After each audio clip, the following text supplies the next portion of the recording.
गहरा आया तब हौसला दिखेगा जड़ का। एसएससी जेईई के एग्जाम का आगाज हो चुका है। जो एग्जाम क्लियर करने का आपका प्रण है, अब उसकी मजबूती का पता चलेगा, क्योंकि हम सभी जानते हैं कि जब भी कभी गहरा तूफान आता है, उस समय पेड़ की टहनियों का नहीं बल्कि उसकी जड़ों की मजबूती का पता चलता है। तो एसएससी जेईई के एग्जाम को क्लियर करने के लिए इंजीनियर्स अड्डा आप लोगों के लिए लेकर के आ रहा है dedicated batch on YouTube and on अड्डा 24/7 ऑफिशियल ऐप। तो जुड़ना ना भूलें इंजीनियर्स अड्डा के साथ। आज ही सब्सक्राइब करें यूट्यूब चैनल इंजीनियर्स अड्डा 24/7। नमस्कार, सत श्री अकाल, आदाब, हेलो, हाय, केम छो, क्या हालचाल गाइस। मेरा नाम है शिवम गुप्ता और आप देख रहे हो इंजीनियर्स अड्डा। तो यहाँ पर मैं आ चुका हूँ आप सभी लोगों के समक्ष। तो जल्दी से जल्दी आप सभी लोग आ जाएं, फिर उसके बाद सेशन को स्टार्ट करेंगे।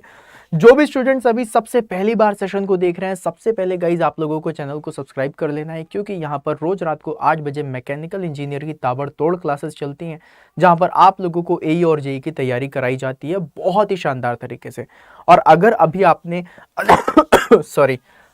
आपने अड्डा 24/7 का ऐप डाउनलोड नहीं किया है तो आपको डाउनलोड जरूर कर लीजिएगा, क्योंकि ऐप में आप लोगों को बहुत ही सारी चीजें मिलेंगी, जैसे कि डेली क्विज मिल गया, current affairs, premium study material, subject wise quizzes, power capsules, videos, notes, article, सब कुछ मिलता है, राइट गाइज। इसके अलावा गाइज अगर हम आगे बढ़ते हैं तो आगे हमें मिलेगा हमारा आज का सेशन, जो है आज का इंजीनियरिंग सर्विसेज एग्जामिनेशन के जो मैं क्वेश्चंस आप लोगों को करवा रहा हूँ, जो क्वेश्चंस आप लोगों के कहीं ना कहीं किसी ना किसी एग्जामिनेशन में पूछे जाते हैं और आप लोगों से वो सारी चीजें बननी चाहिए, राइट। तो उन सभी के लिए आज मैं यहाँ पर आ चुका हूँ। तो आप लोगों से दरख्वास्त है, गुलाबी दिल के साथ सेशन को लाइक कर दीजिए, और जिन्होंने अभी तक सेशन को शेयर नहीं किया वो प्लीज सेशन को शेयर किया करो, क्योंकि शेयरिंग इज केयरिंग, राइट। तो गाइस शेयर किया करो सेशन को। जब तक तुम लोग शेयर नहीं करोगे तब तक वो फील नहीं आता। आप लोगों का एक मैसेज भी जाता है ना, तो दिखाई देता है कि हाँ यार, शिवम सर का सेशन इस स्टूडेंट ने शेयर किया। और मैं भी बहुत सारे ग्रुप से कनेक्टेड हूँ, तो मुझे पता चलता रहता है कि भाई किसने सेशन शेयर किया है, किसने नहीं, राइट। तो करते रहा करो, ओके। तो भाई हेलो प्रियांशु, क्या हाल चाल, हाय राकेश, कैसे हो मेरे भाई, hello Ravi, hi Anshit, hi Lalit, hello Priyanshu, hi Tathagat science academy, love you भाई, लव यू टू भाई, हेलो अभिराज, कैसे हो, good evening, good evening, good evening guys, hi Ajeet, hello Dhruv Jyoti, good evening. गुलाबी दिल के साथ सभी का स्वागत है आज के सेशन में। मजा आएगा, क्वेश्चंस अच्छे हैं, क्वेश्चंस आप लोगों को देखने वाले मिलेंगे, मतलब ऐसा नहीं लगेगा कि बिल्कुल ही नया क्वेश्चन है, लेकिन गाइज आप लोगों को बता दूं कि आप लोगों के लिए क्वेश्चंस बहुत ही अच्छे होंगे। अलॉन्ग विद दैट आप लोगों को कुछ चीजें और भी बतानी है मुझे। पहली चीज ये बतानी है कि गाइज अगर आप लोग इंजीनियरिंग सर्विसेज एग्जामिनेशन के क्वेश्चंस लगाना चाहते हो तो एग्जामिनेशन के पॉइंट ऑफ व्यू को समझ के क्वेश्चंस लगाना, राइट। एग्जाम्पल देता हूं, आप लोग समझ जाओगे। गाइज जो भी एसएससी जेईई का पेपर सेट करने वाला है, वो इंसान जो भी होगा उसने अपनी तैयारी जब करी होगी वो 2015 से पहले ही तैयारी करी होगी, राइट। तो अगर आप लोग तैयारी करना चाहते हो, इंजीनियरिंग सर्विसेज के क्वेश्चंस लगाना चाहते हो, तो कोशिश करना कि 2015 से पहले के पूरे कंप्लीट कर लो, उसके बाद 2015 के बाद के देखना, ठीक है। Thank you so much Lalit for all the गुलाबी दिल्स मेरे भाई, ठीक है।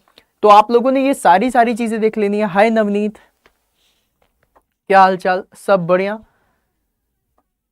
हेलो गुलरेज, हेलो, हाय मोदी जी, क्या हाल चाल, ठीक है। तो चलो गाइस स्टार्ट करते हैं आज का सेशन। सबसे पहले चलेंगे हमारे होमवर्क क्वेश्चन पे। अच्छा, होमवर्क क्वेश्चन के पहले बता दूं, जितने भी हमारे नए स्टूडेंट्स हैं और जो भी हमारे स्टूडेंट्स हैं जो पेड सेशन में अपने आप को इनरोल करना चाहते हैं, तो आप लोग इनरोल कर सकते हो खुद को। गाइस डबल वैलिडिटी भी आज चल रही है। उसके अलावा आप लोगों का strength of material fluid mechanics का जो मेरा बैच है, वो बैच आप लोगों को यहाँ पर दिख रहा है, राइट, जो आप लोगों का स्टार्ट होने वाला है 5th ऑफ सितंबर से। 5th of September say that is आप लोगों का क्या है, टीचर्स डे। टीचर्स डे से आप लोगों का ये वाला जो सेशन है ये स्टार्ट हो जाएगा। Along with that guys mechanical engineering का एसएससी जेईई का भी बैच है, जिसमें आप खुद को इनरोल कर सकते हैं। बट उसके अलावा भी अगर कोई मुझसे पूछता है कि सर अगर मुझे किसी भी बैच में जाना है तो मैं किस बैच में जाऊं, सो आई सजेस्ट कि गाइज आप लोगों को मैकेनिकल का महापैक लेना चाहिए। One of the best thing है, सारे के सारे batch, all batches are included in it, right. सारे के सारे बैचेस इसमें होते हैं। और इसके अलावा आप सभी लोगों को बता दूं कि इसमें आप लोग Y166 that is code, my code, इसका यूज करके आप लोग 77% का डिस्काउंट थ्रू वेबसाइट ले सकते हैं और 78% का डिस्काउंट थ्रू ऐप ले सकते हैं। तो जाकर के खुद को इनरोल जरूर कराएं, क्योंकि इतनी सारी जो तैयारी होती है वो अलग ही लेवल पे तैयारी होती है, ठीक है। और कभी भी ये सारी चीजें मत सोचना कि कुछ भी सेशन आप जो ले रहे हैं, कोई भी चीज़ें कर रहे हैं, वो उन सेशन में आपको सिलेबस नहीं मिलेगा, हर चीज़ मिलेगी, ईच एंड एवरीथिंग मिलेगा, आप हर चीज़ कर सकते हैं। ठीक है, ओके चलो। हेलो मोनिका, हेलो अंकिता, हाय अजिंक। मोनिका, पेड कोर्स में क्या सब्जेक्ट पेड कोर्स में क्या सब्जेक्ट कंप्लीट होंगे? एब्सोल्युटली होंगे, क्यों नहीं होंगे, नहीं तो फिर उस सब्जेक्ट का लेने का मतलब क्या होगा, राइट? सारी चीज़ें कंप्लीट होंगी। इवन गाइज अगर मैं आप लोगों को बताऊं तो मेरी जो तैयारी होती है वो बेसिकली आप लोगों को सिखाने की होती है। पढ़ाने के लिए तो बचपन से पढ़ते आ रहे हो, कॉलेज में भी आप लोगों ने पढ़ा है, उसके बाद अभी खुद से भी पढ़ रहे हो, लेकिन मुझे ऐसा लगता है कि मैं आप लोगों को चीज़ें सिखा दूँ, समझा दूँ, कुछ ऐसे सिखा दूँ कि अगर उस टॉपिक से रिलेटेड कभी भी किसी एग्जामिनेशन में आए तो आपसे चीज़ें बने, राइट? चलो, तो गाइज आज चल रही है डबल वैलिडिटी, और आज डबल वैलिडिटी के उपलक्ष्य में आप लोगों को क्या मिलेगा? आप लोगों को मिलेगा गाइज यहाँ पर जबरदस्त से सेशन, जहां पर आप लोगों को मिलेंगे क्या, 2 years की validity in the price of 1 year, right? At the price of 1 year। तो भाई 2 साल के लिए अपने आप को इनरोल कर सकते हो। चलो गाइज, अब चलते हैं हमारे होमवर्क क्वेश्चन पे। तो पहला हमारा होमवर्क क्वेश्चन था that any change in load is adjusted bye adjusting the following parameters. कह रहा है लोड है, टरबाइन तुम्हारी चल रही है, लोड जा रहा है, मान लिया मैंने कि अभी जो तुम्हारा लोड जा रहा है वो 10 मेगावाट का जा रहा है, राइट? अब तुमने कहा सर जी 10 मेगावाट की जरूरत नहीं है, 5 मेगावाट कर दो। तो अब 5 मेगावाट के लिए क्या करना पड़ेगा भाई? टरबाइन को बोलोगे कि आधी टरबाइन आधी स्पीड में घुमाओ टरबाइन को, राइट?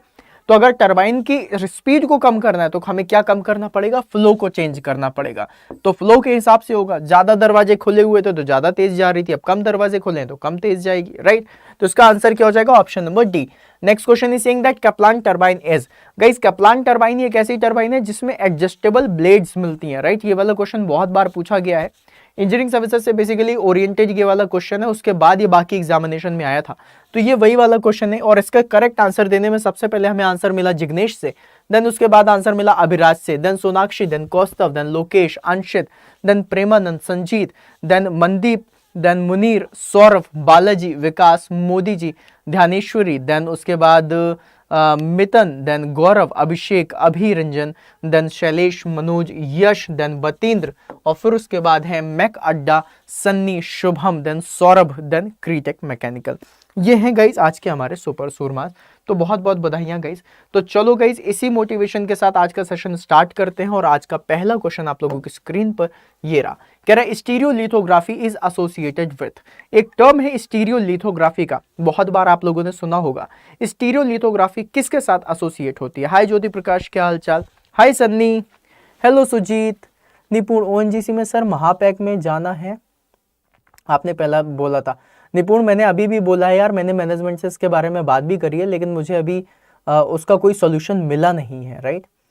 तो यार अगर हो सके तो देख लो, बाकी मैं कोशिश में तो लगा ही हूँ, राइट? तो गाइस इसका करेक्ट आंसर बता दूं मैं, स्टीरियोलिथोग्राफी ये एक तरीके की आप लोगों की 3D प्रिंटिंग के काम में आता है। इसमें क्या होता है, लेयर वाइज आप लोगों की चीजें बनती है। जैसे कि आप लोगों ने देखा होगा, आप लोगों ने एक केकड़े को देखा होगा, वो क्या करता है, अपना घर भी बनाता है ना, तो लेयर वाइज बनाता है। जैसे कि फॉर एग्जांपल मान लो उसने पहले ये बनाया, फिर उसके बाद वो ये बनाएगा, फिर उसके बाद ये बनाएगा, फिर उसके बाद ये बनाएगा, राइट? तो इस तरीके से आप लोगों को क्या होता है, प्रिंटिंग की जाती है, जिसको हम लोग क्या बोलते हैं, 3D printing, right? This is the 3D printing concept, right? ये किस में आता है, स्टीरियोलिथोग्राफी में। अगला क्वेश्चन आपकी स्क्रीन पर ये रहा, कह रहा है the range of the edge angle of a manufacturing engineering tool is limited to, manufacturing engineering tool में जो एज एंगल है वो कितने डिग्री पर लिमिट किया जाता है? गाइस यहां पर आप सभी लोगों को बता दूं, जब भी कभी एज एंगल के बारे में क्वेश्चन आएगा, बहुत सारे लोग होंगे जो इसमें कंफ्यूज हो जाएंगे, राइट? बहुत सारे लोग। ओके सर, एसी पेपर का बुक मिलता है? हाँ बिल्कुल मिलता है, जरूर मार्केट में मिल जाएगा तुम्हें, मतलब लास्ट 20 ईयर्स 30 ईयर्स कैसे भी ले सकते हो, ठीक है? तो गाइज अगर मैं एज एंगल के बारे में बात करूं, अगर आप लोगों ने मुझसे प्रोडक्शन इंजीनियरिंग पढ़ी होगी तो आप लोगों को पता होगा एज एंगल को हम लोग वेज एंगल के नाम से भी जानते हैं, वेज एंगल को हम लोग लिप एंगल के नाम से भी जानते हैं, लिप एंगल को हम लोग नाइफ एंगल के नाम से भी जानते हैं, और नाइफ एंगल को कई बार आप लोग टिप एंगल भी बोल देते हो, और ओवरऑल आप इसे टूल के एंगल के नाम से भी जानते हो, राइट? तो गाइज जब भी कभी आप लोगों को ऐसे एंगल दिखाई दे तो हमेशा याद रख लेना कि ये किसके बारे में बात कर रहा है, ये टूल के बारे में बात कर रहा है, और टूल में ये जो एंगल होता है इसको हम लोग बोलते हैं डेल्टा। इसकी जो रेंज जाती है वो जाती है 60 डिग्री टू 80 डिग्रीज तक, राइट। तो इसका करेक्ट आंसर क्या हो जाएगा, that is 60 to 75, option number C. Option number C will be the correct answer, right. Okay, अब देखो इस क्वेश्चन में कुछ चीजें और भी है सीखने वाली। चीजें क्या है कि गाइज अगर मैं आप लोगों से बात करूं तो यहां पर आप लोगों को 3 एंगल देखने के लिए मिलते हैं। एक एंगल देखने के लिए मिलता है दैट इज डेल्टा, जिसकी वैल्यू मैंने आपको बता दी है। एक एंगल होता है जिसको हम लोग बोलते हैं अल्फा रेक एंगल, और एक होता है गामा। गाइज यहां पर याद रखिएगा, gamma angle that is relief angle, इसकी जो वैल्यू होती है वो वेरी करती है 5 डिग्री से 15 डिग्री के बीच में, राइट। ये जो आप लोगों का अल्फा है, जनरली हम लोग 20 से 25 डिग्री लेते हैं, लेकिन इसको याद रखिएगा 5 डिग्री से 30 डिग्री तक आप लोगों का किताबों में लिख के देता है। और जो डेल्टा है इसकी वैल्यू 60 डिग्री से 80 डिग्री के बीच में वेरी करती है। तो गाइज इस तरीके के क्वेश्चंस आप लोगों से पूछे जा सकते हैं। इसका आंसर आप लोग कैसे दोगे ये आपको पता चल गया है, राइट। चलो अगला क्वेश्चन आपकी स्क्रीन पर ये रहा, कह रहा है for orthogonal machining process which parameter remains the same. कह रहा है ऑर्थोगोनल मशीनिंग प्रोसेस के लिए कौन सा पैरामीटर है जो सेम रहता है। What will be the answer for this question, जल्दी बताइए। बोलो मेरे लाल। लिप एंगल को ही लिप एंगल बोलते हैं ना सर? जी बिल्कुल मोदी जी, बिल्कुल जी। बताइए इसका करेक्ट आंसर क्या होगा। जिग्नेश आपने सॉल्व करी, आप ही बताइए कैसी बुक है। Okay, for orthogonal machining process which parameter remain same. Guys देखो ऑर्थोगोनल मशीनिंग प्रोसेस में हम ये कहते हैं कि जो आप लोगों का वर्क पीस है, अगर मैं इस वर्क पीस के बारे में बात करूं तो ये जो वर्क पीस है इस वर्क पीस से ज्यादा बड़ा आपका टूल होता है, राइट। मे बी आप लोगों ने ऐसे देखा होगा अपने टूल को, ठीक है, कुछ ऐसा टूल दिखाई देता है। तो इसमें हम लोग कहते हैं कि जब भी कभी ऑर्थोगोनल मशीनिंग होती है ना, उस केस में जो आपकी विड्थ है वो हमेशा सेम होती है। सो इसका correct answer option number D होगा।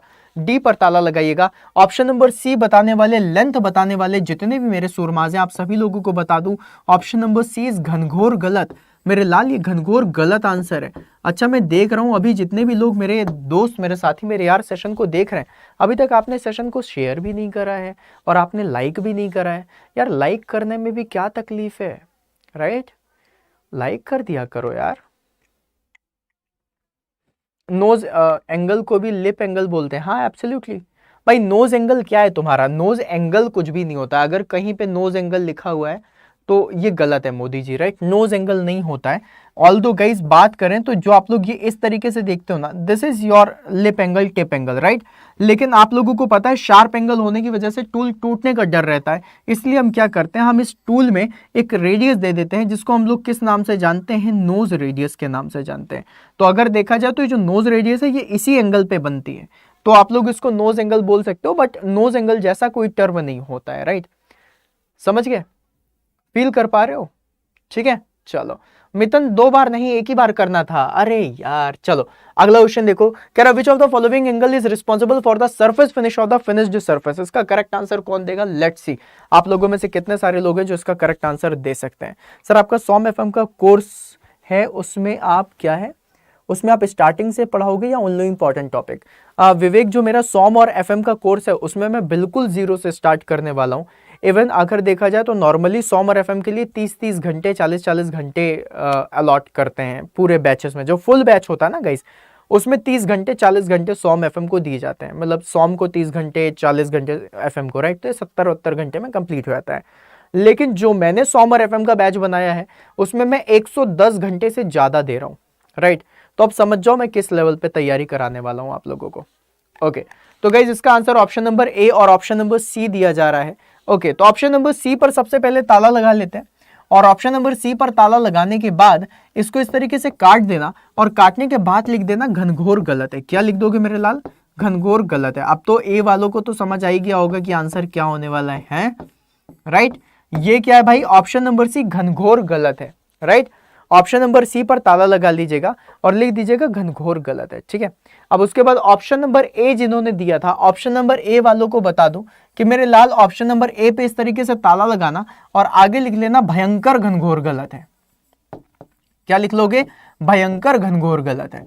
मतलब आप लोगों ने ये वाली चीज तो देखी नहीं कि भाई ये गलत क्यों है, क्योंकि क्वेश्चन जो आप लोगों से कह रहा है ना वो ये कह रहा है कि आप लोगों का जो टूल है, राइट, ये टूल है, ठीक है, और ये जो सरफेस है इसको हम लोग क्या बोलते हैं, फिनिश्ड सरफेस बोलते हैं। ये क्या आपकी फिनिश्ड सरफेस है, राइट। अब इस फिनिश्ड सरफेस को फिनिश्ड रहने के लिए किस एंगल की जरूरत पड़ती है, हमें पड़ती है जरूरत गामा एंगल की। तो इसका करेक्ट आंसर क्या हो जाएगा, that is option number B, relief angle will be the correct answer. Relief angle पे गाइस ताला लगाना है, राइट। ओके, चलते हैं अगले क्वेश्चन में। अगला क्वेश्चन आपकी स्क्रीन पर ये रहा, कह रहा है in a quasi equilibrium process the pressure in a system will be. Guys quasi equilibrium process पर जो प्रेशर होता है किसी भी सिस्टम में वो क्या होता है। आधे से ज्यादा लोग इस क्वेश्चन को समझ नहीं पाते हैं और गलत कर देते हैं, लेकिन अगर आप मैकेनिकल सूरमा हो तो क्वेश्चन को समझोगे भी, आंसर भी दोगे और सही आंसर भी दोगे, राइट। ठीक है, हाइड्रोलिक मशीनरी का एक सेशन ले लीजिए सर प्लीज। इंद्रजीत जरूर जरूर मेरे भाई, मशीनरी का भी सेशन ले लूंगा जरूर मेरे भाई, मोस्ट वेलकम है, मोस्ट वेलकम है। जितने भी लोग हैं सॉम एफएम के लिए वो सभी लोग आ सकते हैं और आप लोगों को मजा आएगा इसकी तो गारंटी देता हूं मैं, क्योंकि बहुत शिद्दत से पढ़ाता हूं। आप किसी को पसंद आए ना आए वो बात अलग है, लेकिन मुझे पढ़ाने में बड़ा मजा आ जाता है। ठीक है, इसका आंसर ऑप्शन नंबर सी दिया जा रहा है, that is everywhere constant eight an instant. अगर आप लोगों ने ऑप्शन नंबर सी, अच्छा सिर्फ एक ही इंसान है ललित गुप्ता, वो आंसर ऑप्शन नंबर सी दे रहे हैं, उसके अलावा बाकी सारे, अच्छा मोदी जी भी सी दे रहे हैं, अंकिता ने भी सी दे दिया, मितन बोल रहे हैं ऑप्शन नंबर बी होगा सर, सी में नहीं जाऊंगा मैं, सी ज्यादा नीचे, राइट। सोनाक्षी कह रही है ऑप्शन नंबर ए होगा, भैरम भी कह रहे हैं ऑप्शन नंबर ए होगा, मितन कह रहे हैं बी होगा सर, बाकी नहीं लगा रहा मैं, हैं मेरे लाल मेरे साथी। आप लोगों को बता दूं option number B varies with the temperature is absolutely wrong. इसका करेक्ट आंसर सही है जो ललित ने दिया था, ऑप्शन नंबर सी है। ललित बढ़िया आंसर दे रहा तुम, हैं, चलो सही है। अगला क्वेश्चन आप लोगों की स्क्रीन पर ये रहा, कह रहा है a thermodynamic system refers to.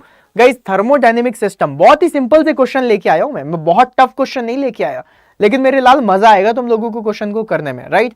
Question में बहुत फील है, गलत होने के जो चांसेस है ना वो बहुत ज्यादा है क्वेश्चन में, राइट।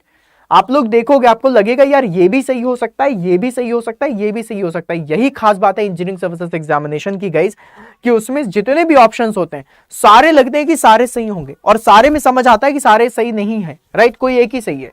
जैसे अभी दिया जा रहा answer option number C, C A B C, right, मैंने भी दिया था और मेरा नाम नहीं आया। मोदी जी हम 2 मुक्का लगाएंगे, वो भी स्वाद वाले, बढ़िया तरीके से नाम लिखा है तुम्हारा, ठीक है। और जो आप बता रहे हो क्रीटेक मैकेनिकल, और किसका नाम नहीं आया था, सबका नाम आया, मैं नाम भी याद है। हाँ हमारा नाम नहीं आया, कहा नहीं आया तुम्हारा नाम, सोने अक्षरों में लिखा दे, हैं। चलो इसका answer option number C, option number C, great यार, ऑप्शन नंबर ए। ओके चलो, तो गाइज ऑप्शन नंबर है any defined region in space, सही बात है, गलत है ठीक है। अब इन्होंने भाई साहब बिल्कुल सही बात है, ऑप्शन नंबर सी पे सभी लोगों ने बोला है, that I specified region of a constant volume, very good. तो गाइज ऑप्शन नंबर सी पर ताला लगा लीजिएगा और ताला लगाने के बाद यहां पर लिख दीजिएगा कि ये बिल्कुल सही नहीं है, राइट, ये घनघोर गलत है आपका आंसर। इसका जो करेक्ट आंसर है that is option number D. लग रहा था ना कि पहले ए सही होगा, फिर लगा नहीं सी सही होगा, फिर बाद में पता चला अच्छा आंसर तो डी है, राइट। अब सुनो, इन्होंने भैया बात करी थर्मोडायनेमिक सिस्टम के ऊपर। अब सिस्टम जो तुम्हारा है, तुम कैसे मान सकते हो कि सिस्टम तुम्हारा ओपन सिस्टम है, क्लोज्ड सिस्टम है, राइट, कैसे मान सकते हो। तुमने बोल दिया specified region of a constant volume, ये तो तुम कांस्टेंट उसका बात कर रहे हो, क्लोज सिस्टम की। Any defined region in space, ये तुम किसकी बात कर रहे हो, ये तुम बात कर रहे हो भाई साहब ओपन सिस्टम की। हमने कहा पूछा है कि ये क्लोज सिस्टम है ओपन सिस्टम, तो थर्मोडायनेमिक सिस्टम की बात कर रहे हैं ना।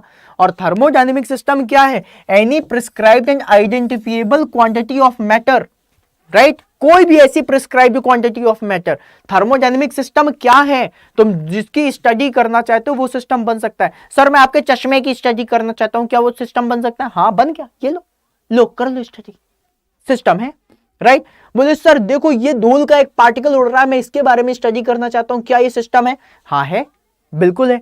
सर आपने जो मार्कर पकड़ा इसकी स्टडी करना चाहता हूं, क्या सिस्टम है? दुनिया जहां में ऐसी कोई भी चीज नहीं है जिसका तुम सिस्टम नहीं बना सकते, बस ये पता होना चाहिए कि वो आइडेंटिफिएबल क्वांटिटी है या नहीं है। राइट, समझ पा रहे हो? तो इसको थोड़ा अच्छे से याद रखना। राइट, अच्छा हाँ याद आ गया, मोदी जी बहुत जल्दी भूल रहा हो, है बादाम बादाम खाया करो, कच्चा बादाम है। चलो अगला क्वेश्चन आपकी स्क्रीन पर ये रहा, कह रहा diathermic wall is the one which. अब डायथर्मिक वॉल का भी आंसर दे दो यार, पढ़ाया हुआ है ये भी मैंने पढ़ाया है। बताओ डायथर्मिक वॉल, अब तो सही आंसर दे दो। क्वेश्चन को हल्के में मत लेना मेरे भाई, बहुत शानदार क्वेश्चंस लेके आ रहा हूं। कॉन्सेप्ट्स जितने तुम लोगों ने पढ़े हुए हैं ना, सारे के सारे कॉन्सेप्ट्स तुम लोगों के रिवाइज हो जाएंगे। पेड बैच में आपका क्लास कब से है? विपेंद्र, पेड बैच में मेरी क्लासेस चल रही हैं। मेरी क्लास एक चलती है 1 बजे से 3 बजे तक, फिर उसके बाद चलती है एक 5 बजे से 7 बजे तक, एक अभी रात को 8 बजे से 9 बजे तक जो मैं तुम्हें अभी पढ़ा रहा हूँ, और उसके अलावा एक एक्स्ट्रा सेशन मैंने लगाया हुआ है रात को 10:30 बजे से 12 बजे तक। राइट, वो भी क्लासेस चलती हैं। इसका answer option number A, option number B, option number A permits thermal interaction और prevents thermal interaction, option number A, option number B. चलो गाइज, तो यहां पर इसका correct answer option number A नहीं है। Right, okay, option number A इसका correct answer नहीं है। लिख लेना आगे घनघोर गलत, बहुत प्यार से बढ़िया सुंदर अक्षरों में लिखना, घनघोर गलत है। और ऑप्शन नंबर ए अगर गलत है तो इसका करेक्ट आंसर क्या हो जाएगा? Option number B. Right, option number B को हम लोग बोलते हैं डायाथर्मिक वॉल। और जो तुमने ऑप्शन नंबर ए बताया है, मेरे शेर, मेरे लाल, मेरे पीले, मेरे हरे, मेरे नीले, इन शॉर्ट मेरे सतरंगियों, ऑप्शन नंबर ए होती है जिसको हम लोग बोलते हैं एडियाबेटिक वॉल। क्या बोलते हैं? एडियाबेटिक वॉल बोलते हैं मेरे लाल। तो इसमें एडियाबेटिक वॉल आंसर लगा देना। ये कहां से आया है डायाथर्मिक वॉल और एडियाबेटिक वॉल? ये आया है तुम लोगों का ज़ीरोथ लॉ ऑफ थर्मोडायनेमिक्स से। ज़ीरोथ लॉ ऑफ थर्मोडायनेमिक्स अगर तुम लोगों ने पढ़ा होगा, वहीं पर ही हम लोगों ने बात करी थी ए, बी और सी। क्या कहा था? अगर A is in the thermal equilibrium with body C and B is also thermal equilibrium with body C, then A and B will be in the thermal equilibrium to each other, right? तो यहां पर जो A, B मतलब ये वाली जो wall है, ये वाली वॉल, राइट? इस वॉल में क्या होता है? हीट का ट्रांसफर हो सकता है, राइट? हीट का ट्रांसफर हो सकता है, यहां पर भी हीट का ट्रांसफर हो सकता है। इसको हम लोग क्या बोलते हैं? Diathermic wall, right? Diathermic wall. और यहां पर अगर देखा जाए तो ये वाली जो वॉल है, यहां पर ए और बी के बीच में क्या टेम्परेचर का चेंज होगा? क्या हीट ट्रांसफर होगा? नहीं होगा। इस वॉल को क्या बोलते हैं? एडियाबेटिक वॉल बोलते हैं। सिखाया था मैंने, भूल गए हो, वापस से रिवाइज करते रहना वरना दिक्कत हो सकती है। सिंपल क्वेश्चन भी टफ लग सकते हैं। चलते हैं अगले क्लास में, राइट? अगला क्वेश्चन आप लोगों की स्क्रीन पर ये रहा, मैं भी बोल रहा हूं अगले क्लास में, राइट? चलो अगला क्वेश्चन आपकी स्क्रीन पर कह रहा है the standard fix point of a thermometry is set to be. Guys, standard fix point of the thermometry जो होती है उसको क्या कहते हैं? एफएम की क्लासेस कब से स्टार्ट होगी? दीन बंधु जी, एफएम की क्लास स्टार्ट होगी 5 सितंबर से, राइट? मेरी तबीयत अभी सही नहीं थी तो उसकी वजह से थोड़ा सा उसको डिले कर दिया है, राइट? ओके सर, हम हरियाणा डिप्लोमा वालों का अभी तक रिजल्ट नहीं आया, हम एसएचई का फॉर्म कैसे भरें? यार बात तो सही कह रहे हो यार, रिजल्ट नहीं आता तो दिक्कत होती है, राइट? ओके, तो इसमें आंसर दिया जा रहा है option number C, option number D. Ranveer ने बोला ऑप्शन नंबर डी, अंशित भी बोल रहा है option number D, railway lover भी बोल रहे हैं option number D, option number C, Gaurav भी बोल रहे हैं ऑप्शन नंबर डी, हरिया भी डी है, बाकी कह रहे हैं जो सी बोल रहा है वो मत देख लीजिएगा। सर अपना टाइम टेबल बताएंगे पेड बैच का? भाई अभी तो बताया, राइट? इसका answer option number see guys correct है। ऑप्शन नंबर डी जो दे रहे हो critical point, this is not the correct answer, right? इसको काट देना, this is not the correct answer. जो आप लोगों का स्टैंडर्ड पॉइंट लिया जाता है, ट्रिपल पॉइंट लिया जाता है। ऑप्शन नंबर डी इसका करेक्ट आंसर नहीं होगा, ठीक है मेरे लाल? ओके, अगला क्वेश्चन आपकी स्क्रीन पर ये रहा, कह रहा है the key concept in analysing the filling of an evacuated tank is. Guys, जब भी कभी हम लोग इवैक्यूएटेड टैंक को फिल करने की बात करते हैं उस समय आप लोग क्या फील करते हो इसके बारे में बताओगे?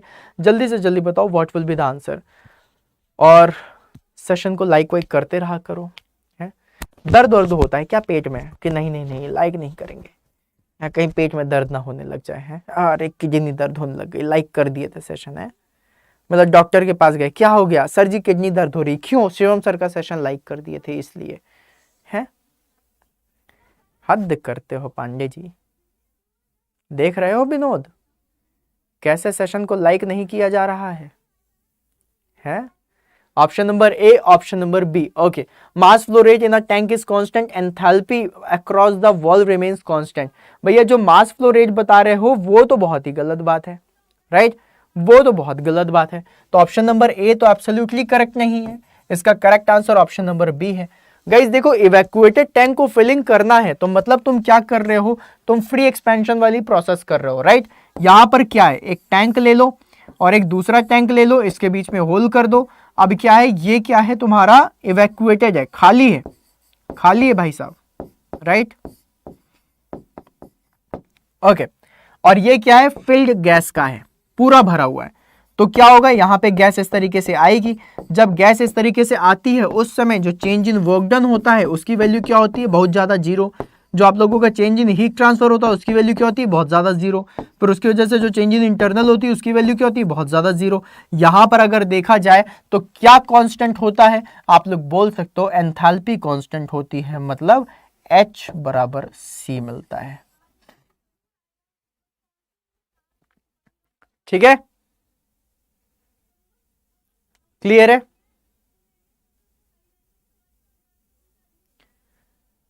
ओके,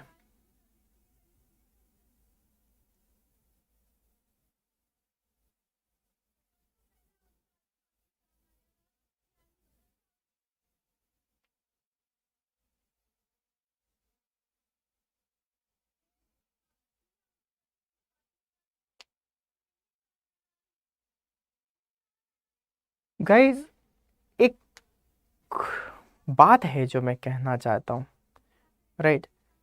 स्प्राइट क्लियर तो हो गया, लेकिन यहां पर एक चीज है जिसको तुम थोड़ा सा फील कर सकते हो, राइट?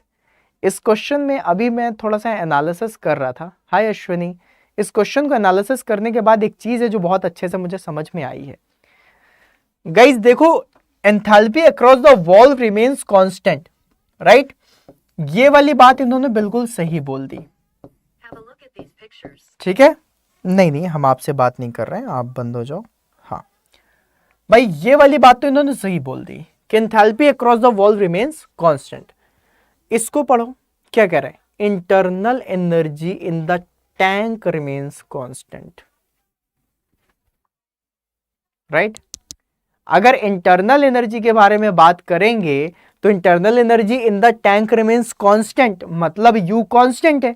हम बोल रहे हैं डेल्टा U बराबर 0, इसका कहने का मतलब क्या है, U1 बराबर U2, तभी तो भैया U1 माइनस U2 बराबर 0 हो रहा है, राइट? समझ पा रहे हो? जी, समझ पाए? तो इसका आंसर ऑप्शन नंबर सी भी सही है, राइट? हाँ मोदी जी, आप बात कर लीजिए, आप बात कर लीजिए पहले थोड़ा, है ना? चलिए, तो इसका आंसर ऑप्शन नंबर सी भी सही है। लेकिन यहां पर एक चीज है जो मैं आप लोगों से बोलना चाहूंगा कि इसमें मैंने फिर ऑप्शन नंबर सी पर ताला क्यों नहीं लगाया। अगर सी ऑप्शन भी सही है तो मुझे सी पर भी ताला लगाना चाहिए था। फील कर पाए जो मैं कहना चाह रहा था, राइट? ये भी ठीक कहा आपने, है ना? लेकिन अब भाई साहब यहां पर sir you depends on T only. हाँ बिल्कुल सही बात है। चलो अब तुम लोगों को एक चीज और बता दो, किसने आंसर दिया है U depends on T only? Vikas ने दिया ना? थोड़ी देर और शांत नहीं रह सकते थे? हैं? थोड़ी देर और शांत नहीं रह सकते थे? इतने अच्छे कॉन्सेप्ट को तुरंत ही, ये बच्चे होते हैं, है ना, जिन्होंने पहले से बहुत अच्छा पढ़ के रखा होता है और फिर उसके बाद पहले ही तुरंत ही आंसर बता देते हैं। चलो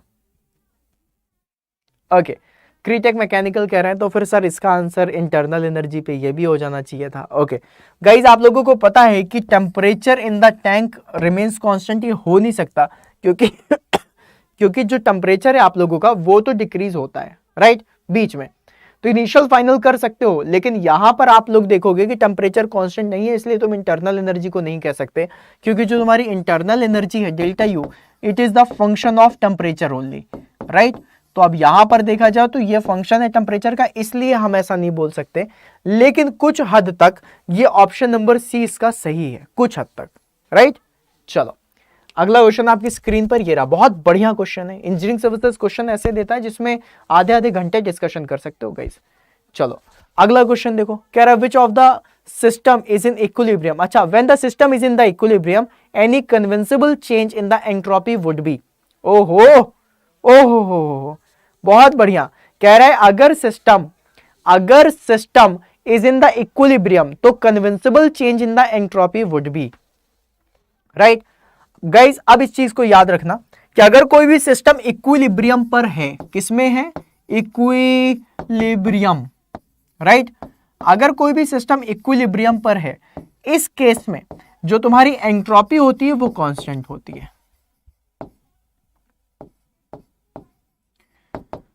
वो क्या होती है मेरे लाल, कांस्टेंट होती है, राइट। ठीक है, तो इसमें आंसर क्या हो जाएगा, option number C, yes absolutely. तो ऑप्शन नंबर सी पर ताला लगाइएगा और इस तरीके से काट दीजिएगा, क्योंकि उन्होंने पूछा है चेंज इन एंट्रोपी। तो अगर एंट्रोपी कांस्टेंट है तो S1 माइनस S2 बराबर क्या हो जाएगा, 0, इसलिए इसका आंसर क्या होगा, option number D. Option number D will be the correct answer, right. चलो अगला क्वेश्चन आपकी स्क्रीन पर, कह रहा the floating ice of the Antarctica on a water is started melting due to warm atmosphere, due to this the level of the water will. कह रहा भैया जो अंटार्कटिका की जो बर्फ थी, है ना, वो मेल्ट होना शुरू हो गई है बिकॉज ऑफ द गर्म एटमॉस्फेयर। तो उस समय जो वाटर लेवल है वो क्या होगा। Entropy depends upon, entropy basically depends on many things, right, and it depends on the losses actually. जितने ज्यादा लॉसेज होंगे, दुनिया जहां में जितने ज्यादा लॉसेज होंगे उतनी ज्यादा एंट्रोपी बढ़ेगी, लेकिन लॉसेज याद रख लेना हमेशा लो ग्रेड एनर्जी का होना चाहिए, राइट। ओके, इसका आंसर ऑप्शन नंबर डी ही किया था, रिमेन सेम। मतलब थोड़ा सा भी तुम लोगों को लज्जा नहीं आई ये वाला आंसर देते हुए, कोई राइज नहीं बोल सकता था, है। चलो अब एक बात बताओ जो मैं तुमसे पूछ रहा हूं कि भाई ऐसा बोला जाता है वार्म एटमॉस्फेयर, मतलब मैं बोल दूं ग्लोबल वार्मिंग, तो कहते हैं ग्लोबल वार्मिंग की वजह से बर्फ पिघल रही है इसलिए वाटर लेवल इंक्रीज हो रहा है, राइट। यहां पे तुम लोग आंसर देते हो रिमेन्स द सेम, राइट। अब भाई साहब वहां कह रहे हो कि बर्फ पिघलती है तो वाटर लेवल इंक्रीज हो जाता है, और वाटर लेवल इंक्रीज हो रहा है just because of the global warming.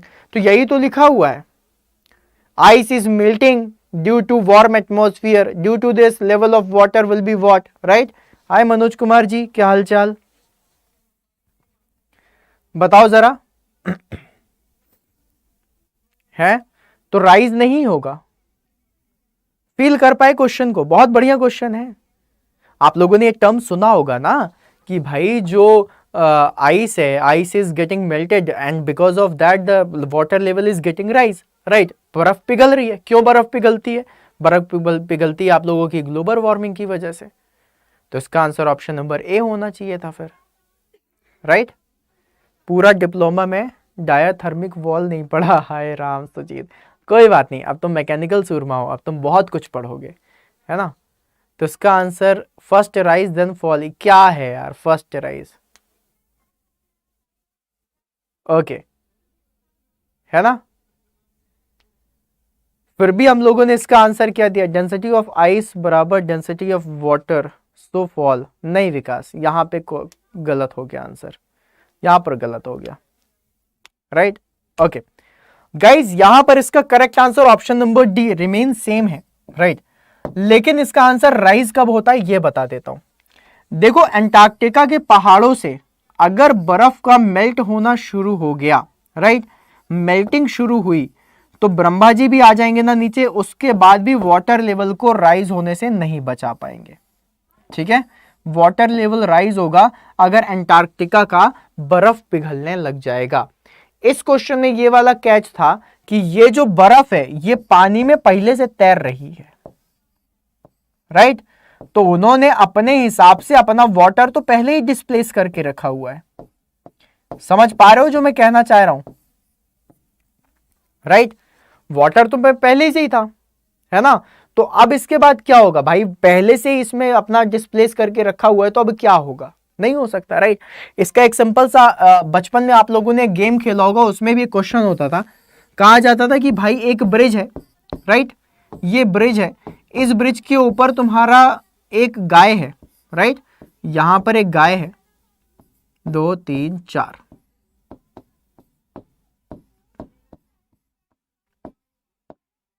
ठीक है, ये गाय है। ऐसा कहा जाता है कि अगर तुमने इस ब्रिज के ऊपर 5 ग्राम का भी मटेरियल रख दिया तो ये ब्रिज टूट जाएगा, अगर 5 ग्राम का भी एक्स्ट्रा लोड लगाया तो ये टूट जाएगा, राइट, ऐसा कहा जाता है। और उसी समय हम कहते हैं कि ये जो गाय थी इसने बहुत बढ़िया सा खूब सारा गोबर कर दिया यहां पर, उसके बाद भी ब्रिज क्यों नहीं टूटा, राइट, उसके बाद भी ब्रिज क्यों नहीं टूटा। Thank you so much Gaurav, thank you so much for the गुलाबी दिल। But they are having different density, yes बिल्कुल सही, चूहा बना दिए सर, अरे मान लो यार कि वो गाय है, ठीक है, समझ पा रहे हो। उसके बाद भी ये ब्रिज क्यों नहीं टूटा, क्यों नहीं टूटा, क्योंकि ये जो गोबर था तो पहले भैंस के अंदर ही था ना, अब बाहर आ गया भाई, वेट तो पहले से था, समझ रहे हो, ये कहीं और से थोड़ी ना लेकर के आई है, राइट, है ना। चलो अगला क्वेश्चन आप लोगों की स्क्रीन पर ये रहा, कह रहा है for the subsonic, sonic and supersonic flow of the water through the venturimeter, the length of the convergent nozzle as compare to the divergent nozzle will be. ये क्वेश्चन बहुत इजीएस्ट क्वेश्चन है, easiest question ever बोल सकते हैं, right. तो इसमें क्या हो जाएगा बताओ। सर ये डीआरडीओ का पेपर है, नहीं ये इंजीनियरिंग सर्विसेज एग्जामिनेशन का क्वेश्चन है, और जो आप लोगों के लिए डीआरडीओ एसएससी चाहिए बाकी सभी के लिए मतलब बहुत इंपॉर्टेंट है। और गाइस सेशन अगर देख रहे हो तो यार लाइक भी कर दो यार, गुलाबी दिल के साथ एक बार बढ़िया वाला लाइक कर दो, दिल खुश हो जाना चाहिए आप लोगों का भी, राइट। हाँ बिल्कुल बिल्कुल निधन, सही बात है। ओके तो इसका आंसर ऑप्शन नंबर लेस बताया जा रहा है, that is option number B, absolutely correct है गाइस। क्या हो जाता है जब भी कभी तुम लोग यहाँ पर नोजल बनाओगे, मतलब अपना डाइवर्जेंट और कन्वर्जेंट का नोजल बनाओगे, तो ये होती है कन्वर्जेंट, फिर उसके बाद यहाँ से लगा होता है ये होता है डाइवर्जेंट, राइट। इस तरीके से आप लोगों का वेंचुरीमीटर बनता है। वेंचुरीमीटर में जो कन्वर्जेंट नोजल होती है वो सिर्फ इतनी छोटी सी होती है, राइट, इसको हम लोग क्या बोलते हैं, कन्वर्जेंट, ठीक है। और जो आप लोगों को यहां से लेकर के यहां तक की नोजल दिख रही है इसको हम लोग क्या बोलते हैं, डाइवर्जेंट, राइट। तो ये कन्वर्जेंट हो गई, ये डाइवर्जेंट हो गई, डाइवर्जेंट ज्यादा होती है और ये जो कन्वर्जेंट है कम होती है। कन्वर्जेंट का जो एंगल होता है, एंगल ऑफ कन्वर्जेंस, वो कितना होता है, 20 से 22 डिग्री लिया जाता है, राइट। और अगर मैं बोलूं डाइवर्जेंट एंगल जो होता है वो कितना होता है, 5 से 8 डिग्री के बीच में होता है, राइट। यूजुअली 6-7 डिग्री देखते हैं हम लोग। अगला क्वेश्चन आपकी स्क्रीन पर कह रहा है the logarithmic distribution of the fluid flow can be seen in. Guys fluid flow का लॉगरिथमिक डिस्ट्रीब्यूशन कहां पर देखा जाता है, open channel flow, laminar flow, turbulent flow, या फिर कहीं पे भी देख सकते हो, हमें क्या है हिंदी में समझाए। मनीष कौन सा क्वेश्चन हिंदी में समझाना था बताइए। Thank you so much Sameer, बिल्कुल सागर जी फोड़ देंगे। कैविटेशन के बारे में बोल दीजिए सर, कैविटेशन के बारे में क्या बोलना है मेरे भाई, बताओ जरा क्या बोलना, बोलो तो सही क्या बोलना, तुम बोलो, जो बोलना होगा वो बोल देंगे, राइट। क्वेश्चन कह रहा है कि फ्लूइड का फ्लो, पानी बहते समय लॉगरिथमिक डिस्ट्रीब्यूशन कहां देख सकते हो, option number D all of the above गलत है, टर्बुलेंट फ्लो में, राइट। गाइस आप लोगों ने पढ़ा होगा, आप लोगों का जब फ्लो होता है तो एक वेलोसिटी प्रोफाइल बनती है, राइट। वो जो वेलोसिटी प्रोफाइल होती है वो ऐसी दिखती है। लेमिनार फ्लो के लिए जो आप लोगों की वेलोसिटी प्रोफाइल होती है मेरे लाल, वो होती है पैराबोलिक। यहां पर आप लोगों का जो u होता है वो क्या होता है, मैक्सिमम, और यहां पर u की वैल्यू कितनी हो जाती है, 0, राइट। टर्बुलेंट के केस में यही प्रोफाइल आप लोगों की कैसी हो जाती है, लॉगरिथमिक हो जाती है। और यहां पर अगर देखा जाए तो ये जो प्रोफाइल है ये कहीं ना कहीं आप लोगों के पैराबोला के हाफ में आ जाती है, जहां पर आपकी u इनिशियल की वैल्यू 0 होती है और यहां पे आप लोगों को वैल्यू निकालनी पड़ती है, राइट। चलते हैं अगले क्वेश्चन पे। अगला क्वेश्चन आपकी स्क्रीन पर कह रहा है Froude number is significant parameter in the study of. Guys whenever you are talking about the Froude number, और उसका सिग्निफिकेंट पैरामीटर देखना है तो वाटर हैमर में होता है, हाइड्रोलिक जंप में होता है, या फ्लो थ्रू पाइप्स में होता है, या flow of the compressible fluids में होता है। गाइज यहां पर आप लोगों को एक चीज बताऊंगा, प्लेलिस्ट में ये सेशन सेव क्यों नहीं है सर? आप अभी तो ये दूसरा है ना सेशन, ये मतलब दूसरी सीरीज का दूसरा सेशन है, तो इसकी भी नई प्लेलिस्ट बन जाएगी। सर सूडोप्लास्टिक मटेरियल क्या होता है? सूडोप्लास्टिक मटेरियल वो मटेरियल होता है जहां पर आपको शेयर थिनिंग देखने के लिए मिलती है। पावर लॉ के हिसाब से जो उसका एक्सपोनेंशियल इंडेक्स की वैल्यू होती है वो नेगेटिव होती है, लेस देन 1 होती है, राइट? ओके सुजीत ने बहुत अच्छा क्वेश्चन पूछा, सर आपने एसएससी जेई का नौकरी क्यों नहीं किया? भाई बिल्कुल सही बात है, क्वेश्चन तो ये वाला आ ही सकता है दिमाग में कि आपने इतने सारे एग्जाम निकाले हैं, इतना सब किया है, तो फिर आपने जॉब क्यों नहीं ज्वाइन करी? मैं अभी बता देता हूँ, राइट? अभी बता देता हूँ, पहले इसका आंसर समझ लो। इसका आंसर होता है guys option number B, hydraulic jump. Option number B पर ताला लगा देना। ऑप्शन नंबर डी और option number C that is flow through pipe गलत है। इसका आंसर होता है hydraulic jump. Guys Froude number के लिए आप लोगों को फॉर्मूला पता है, दैट इज रफे एवं वजब से, राइट? रफे एवं वजब से, राइट? इसमें से फ्राउड नंबर क्या है? That is Froude number equals to inertia force upon gravity force. और जो तुम्हारा हाइड्रोलिक जंप है वो किसके ऊपर डिपेंड करता है? हाइड्रोलिक जंप डिपेंड करता है ग्रेविटी फोर्स के ऊपर। सो इसका करेक्ट आंसर क्या हो जाएगा? Option number B. Now Sujit ने एक क्वेश्चन पूछा था कि सर जी आपने अगर एसएससी जेई और इतने सारे एग्जामिनेशंस निकाले हैं तो फिर आप ज्वाइन क्यों नहीं करते हो? इसका गाइज एक ही क्वेश्चन मैं तुमसे पूछना चाहूंगा, इसी जिसका आंसर तुम खुद ही दोगे, राइट? ओके तो गाइज एक क्वेश्चन है मेरा तुमसे कि मान लेते हैं तुम्हारे जेब में 2000 की नोट है, मान लेते हैं, ठीक है? अब ये ज्ञान मत देने लग जाना हमारे पास तो 20 रुपए भी नहीं है, हमारे पास 200 रुपए, हमारे पास 500 रुपए, ठीक है? लेट अस इमेजिन तुम्हारे पास 2000 रुपए की नोट है जो तुम्हारे जेब में है, राइट? अब अगर मैं तुमसे कहूं तुम्हारे जेब में अगर 2000 रुपए हैं तो तुम उसको खर्चा क्यों नहीं कर देते हो? उड़ा दो, है ना भाई? 2000 रुपए तुम्हारी जेब में है तो तुम उसको खर्चा कर दो, उड़ा दो, जाके पार्टी दे दो हमें, राइट? तो फिर क्या बोलोगे तुम? अभी क्या बोलोगे बताओ? बिल्कुल सिंपल सा क्वेश्चन है मेरा तुमसे, राइट?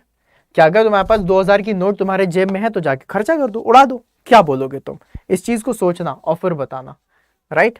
चलो अगला क्वेश्चन आपकी स्क्रीन पर कह रहा for a beam only fixed from one end and free from other end is having 25 kilonewton of the load at the free end having 5 meter of the beam span, then the rate of the change of shear force will be.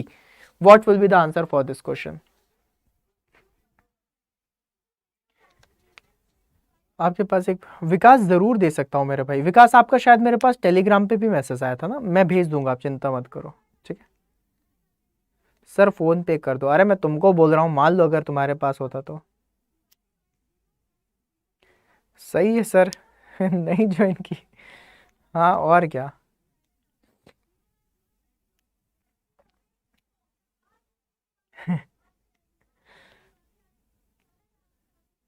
यार मैंने जो तुमसे पूछा है, right, उसका answer नहीं दे रहे हो।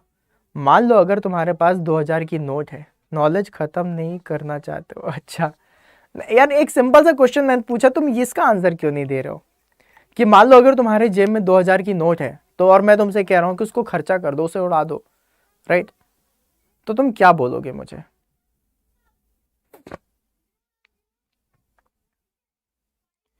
हाँ मैं पीडीएफ शेयर कर दूंगा, सभी को कर दूंगा, ठीक है?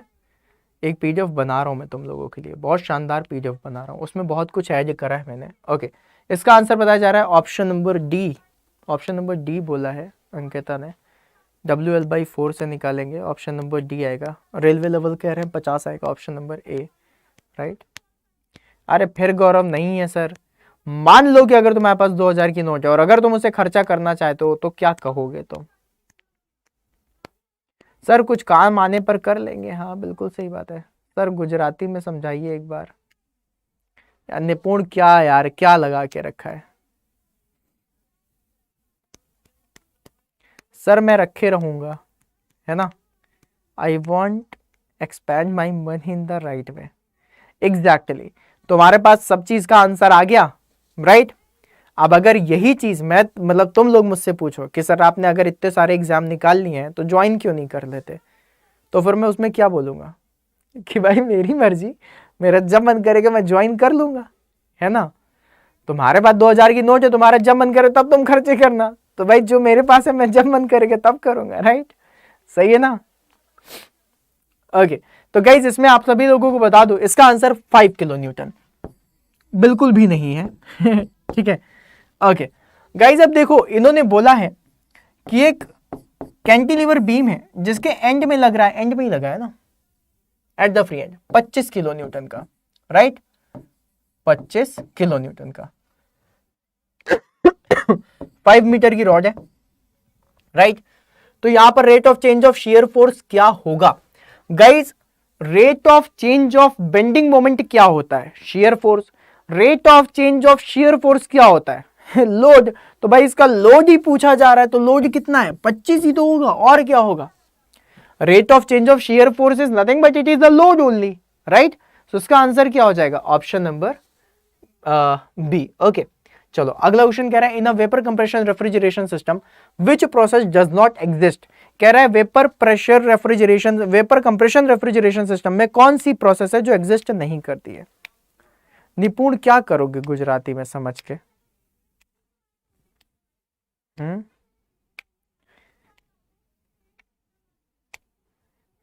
ओके सर साफ नहीं दिख रहा है, इतना तो साफ दिख रहा है यार। एस सिंह, सिंह साहब थोड़ा सा क्वालिटी बढ़ाइए, कहां तक आप 320p में देख रहे हैं, अब तो 180p का जमाना है ना, 720 में तो लगा लीजिए। जी गौरव जरूर।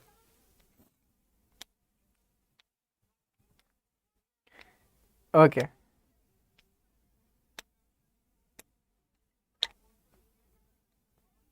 ये जो अमित जितना ज्ञान दे रहा है ना, मेरे से ले लेना, मेरे से ले लेना, फिर उसके बाद कहेगा ये पेमेंट की लिंक है इसमें पैसे भेज, फिर उसके बाद मेरे से ले लेना, राइट। ओके इसका आंसर क्या हो जाएगा, एडियाबैटिक कंप्रेशन, सही है। ऑप्शन नंबर सी बताया जा रहा है, that is P equals to heat rejection.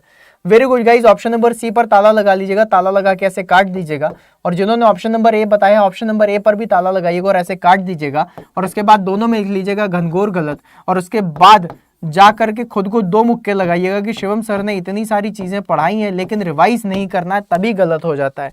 मेरे लाल आप लोगों ने वेपर कंप्रेशन रेफ्रिजरेशन सिस्टम में यहां पर क्या क्या चीजें देखी हैं, एक पहला ऊपर से नीचे तक 1 से 2 कंप्रेशन, फिर उसके बाद 2 से 3 कांस्टेंट प्रेशर हीट, फिर उसके बाद 3 से 4 ये क्या है तुम्हारा एक्सपेंशन, और 4 से 1 क्या है तुम्हारा कांस्टेंट प्रेशर हीट एडिशन। अब यहां पर अगर मैं बोलूं 3 से 4 तो ये मैंने बोला एक्सपेंशन, कैसा एक्सपेंशन है, आइसेंथैल्पिक एक्सपेंशन है, तो ये जो एक्सपेंशन होता है वो कैसा होता है, आइसेंथैल्पिक होता है मेरे लाल, आइसेंट्रोपिक नहीं होता है। तो इसका आंसर क्या हो जाएगा मेरे लाल, that is option number D. Option number D पर ताला लगाना है। The next question on screen it is saying that the centre of the pressure of any body will always be located at. Guys जब भी कभी मैं बात करूंगा सेंटर ऑफ प्रेशर की, तो देखो 2 कंडीशंस होती हैं। एक कंडीशन होती है कि कोई भी बॉडी है या तो वो वाटर पे हॉरिजॉन्टल कंडीशन पे होगी, हॉरिजॉन्टल पे होगी तो सेंटर ऑफ प्रेशर और सेंटर ऑफ ग्रेविटी दोनों सेम होगा। लेकिन अगर इंक्लाइन कंडीशन में आई तो सेंटर ऑफ ग्रेविटी तुम लोगों की ऊपर चली जाती है और सेंटर ऑफ प्रेशर नीचे हो जाता है। तो अगर तुम्हारा हॉरिजॉन्टल कंडीशन या इंक्लाइंड कंडीशन होगी, in this case centre of pressure will lie above sorry on the CG और बिलो द सीजी, राइट। तो इसका करेक्ट आंसर क्या हो जाएगा, एनीवेयर बिलो और on the centre of gravity. Option number D पर ताला लगाना है, राइट। चलो अगला क्वेश्चन आपकी स्क्रीन पर ये रहा, कह रहा for a synced board stable equilibrium occurs when. Synced board के लिए स्टेबल इक्विलिब्रियम कहां पर अकर करता है ये बताना है आप सभी लोगों को, जल्दी से जल्दी बताएंगे भाई साहब क्या होगा इसका करेक्ट आंसर। सिंक्ड बोर्ड के लिए स्टेबल इक्विलिब्रियम कहां पर होता है, बताइए what will be the answer.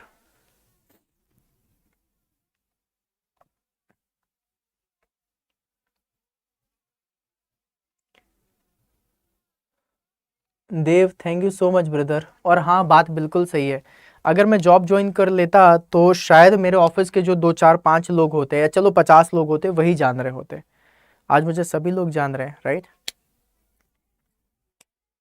Amit कह रहा है नहीं चाहिए भाई, नीड नहीं है ना।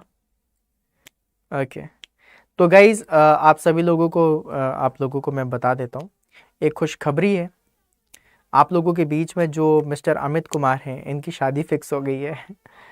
ठीक है तो बहुत टाइम से इंतजार कर रहे थे, है ना। अभी शादी वगैरह फिक्स हो गई है, तो बधाई हो अमित, कैसा लग रहा है आज आपको?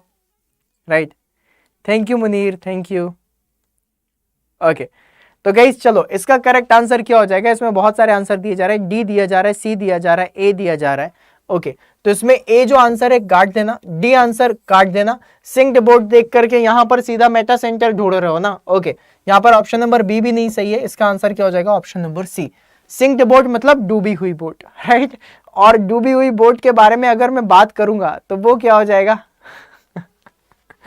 डूबी हुई बोट में गाइस अगर आप लोगों का स्टेबल इक्विलिब्रियम है तो सेंटर ऑफ बुओयेंसी ऊपर हो जाती है और सेंटर ऑफ ग्रेविटी नीचे हो जाती है, ठीक है। तो इसका आंसर क्या हो जाएगा? ऑप्शन नंबर सी, ठीक है। अमित यार पार्टी तो दो यार, है ना।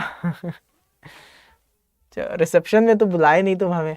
चलो, इसका आंसर कह रहा है which parameter can get affected by the ratio of the specific heats in the study of the fluid mechanics.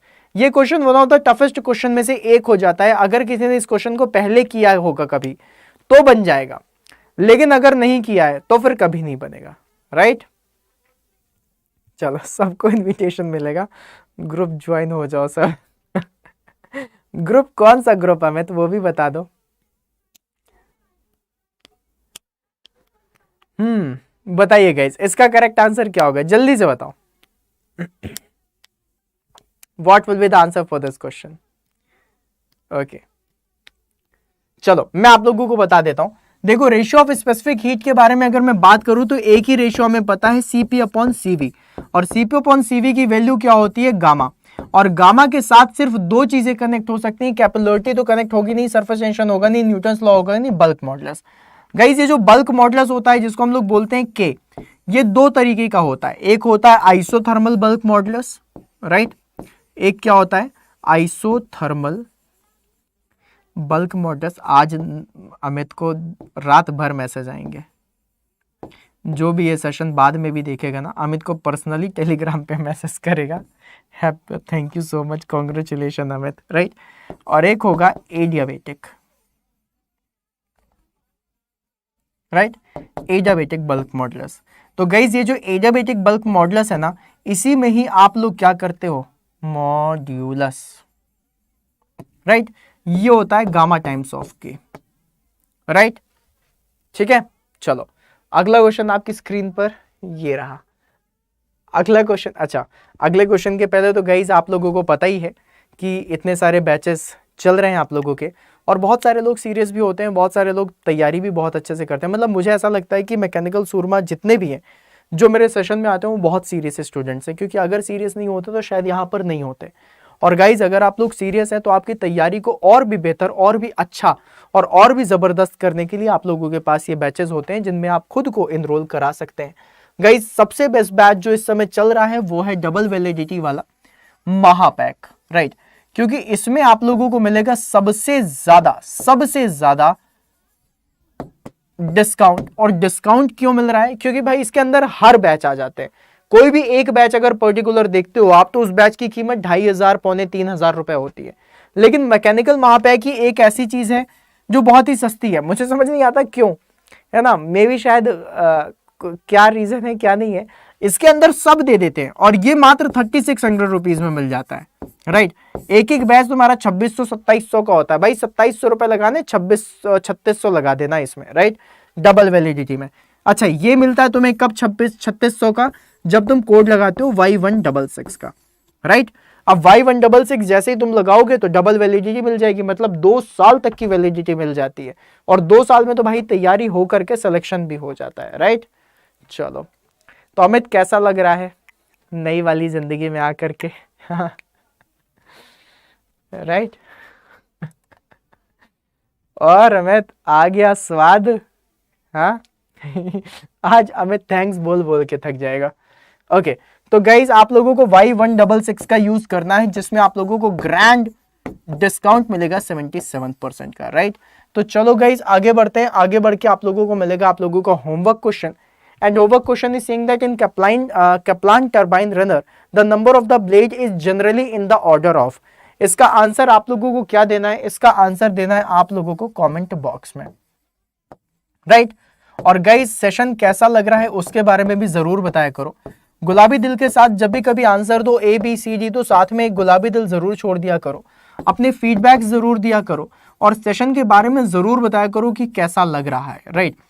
Even guys जब भी कभी आप लोग लाइव चैट में आते हो और जितनी मस्ती के साथ आप लोग बातें करते हो, हाय हेलो करते हो, मुझे ऐसा लगता है कि सारे दिन की जो थकावट है ना वो 8 बजे से 9 बजे वाला जो सेशन होता है उसमें क्लियर हो जाती है, उसमें बड़ा रिलैक्सिंग होता है, राइट।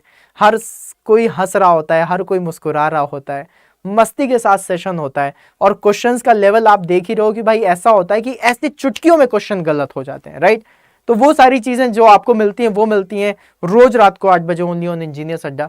तो गाइज आप लोग सभी लोग ज्वाइन किया करो, जिसने चैनल को सब्सक्राइब नहीं किया वो भी कर लो।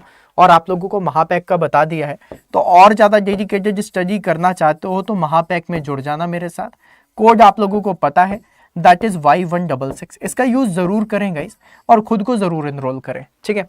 फिर उसके बाद गाइज मिलेंगे अपन नेक्स्ट सेशन में, तब तक के लिए bye bye, sayonara, good night, शुभ रात्रि, सत श्री अकाल, हंसते रहो मुस्कुराते रहो। और हाँ एक चीज और बताना है तुम लोगों को जो अभी बताई नहीं। इस सेशन के बाद जस्ट एक बार मुझे लेट मी चेक एक और भी है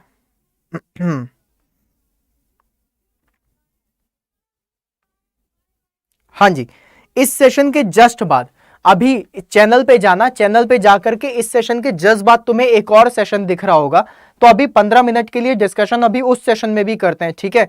तो फटाफट से जाओ और उस सेशन को ओपन करो, मैं भी यहां से उस सेशन को ओपन करता हूं, फिर उसके बाद बढ़िया तरीके से उसको भी अपन स्टार्ट करते हैं और उसमें भी काफी कुछ चीजें पढ़ेंगे, ठीक है। तो चलो गाइज मिलते हैं फिर अपन नेक्स्ट सेशन में। जस्ट अभी जाओ चैनल में जाकर के दूसरा सेशन देखो और सुनो, मैं उसकी लिंक भी शेयर कर देता हूँ शिवम सर मैकेनिकल के टेलीग्राम ग्रुप पर, तो जाकर के तुम उससे भी सेशन को ले सकते हो, ठीक है।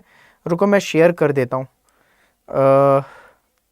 ये लो, मैंने शिवम सर मैकेनिकल का जो टेलीग्राम ग्रुप है उसमें मैंने आप लोगों को शेयर कर दिया है, तो आप जाकर के उसको यूज कर सकते हैं, ठीक है। फिर उसके बाद मिलते हैं अपन नेक्स्ट सेशन में, ठीक है। चलो bye bye guys, bye bye.